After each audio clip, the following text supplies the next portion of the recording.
Déjà, juste un mot sur le budget, Pascal, parce que je suis quand même frappé. On sait qu'en France, on a deux problèmes. On a une dépense publique qui est excessive, et donc du coup des impôts qui sont excessifs pour financer cette fameuse dépense publique, et on n'a pas assez de croissance. Et là, on a un budget qui nous est présenté avec plus d'impôts, plus de dépenses publiques, et en plus, les rares économies qui avaient été décidées sous Emmanuel Macron, en l'occurrence la réforme des retraites, on revient dessus.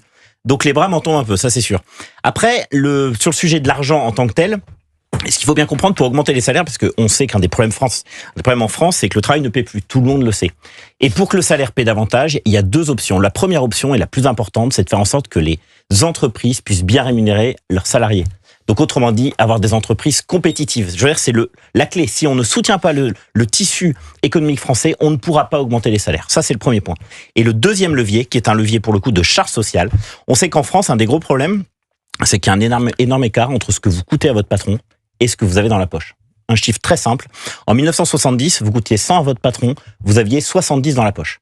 Aujourd'hui, vous coûtez 100 à votre patron, vous avez seulement 50 dans la poche. Et pourquoi ? Parce qu'il y a des charges qui sont de plus en plus importantes.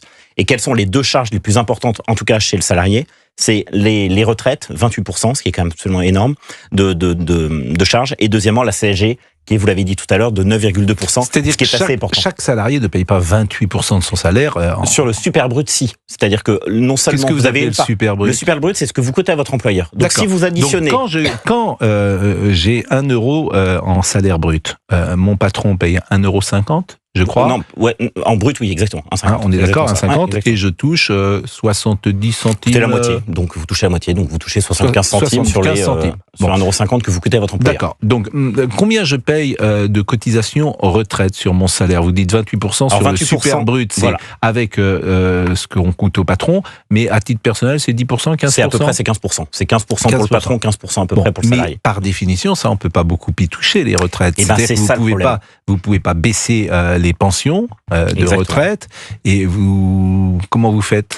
Le sujet central des retraites, en fait, il est simple. Et un enfant de CP peut comprendre, c'est qu'il y a de moins en moins d'actifs et il y a de plus en plus de retraités. Oui. Et comme on ne peut pas, effectivement, baisser les pensions, on ne peut pas non plus augmenter la charge sur ceux qui bossent. Parce que je viens de vous dire qu'il y avait 28% de charge de cotisation retraite. Ça veut dire quoi ? Ça veut dire que le sac à dos social sur le dos de ceux qui bossent est de plus en plus important. Donc on ne peut pas augmenter parce que justement, les gens ont de plus en plus de mal à vivre avec leur salaire.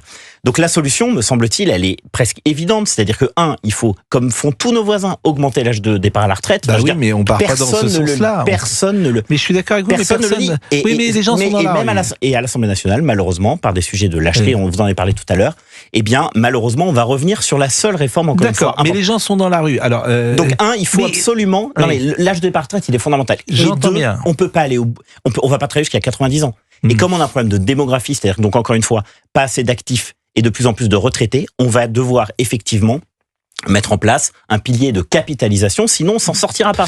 Je dis pas qu'il faut supprimer la répartition, mais il faut au moins se dire, voilà, sur une pension, on a 70% de répartition, 30% de capitalisation.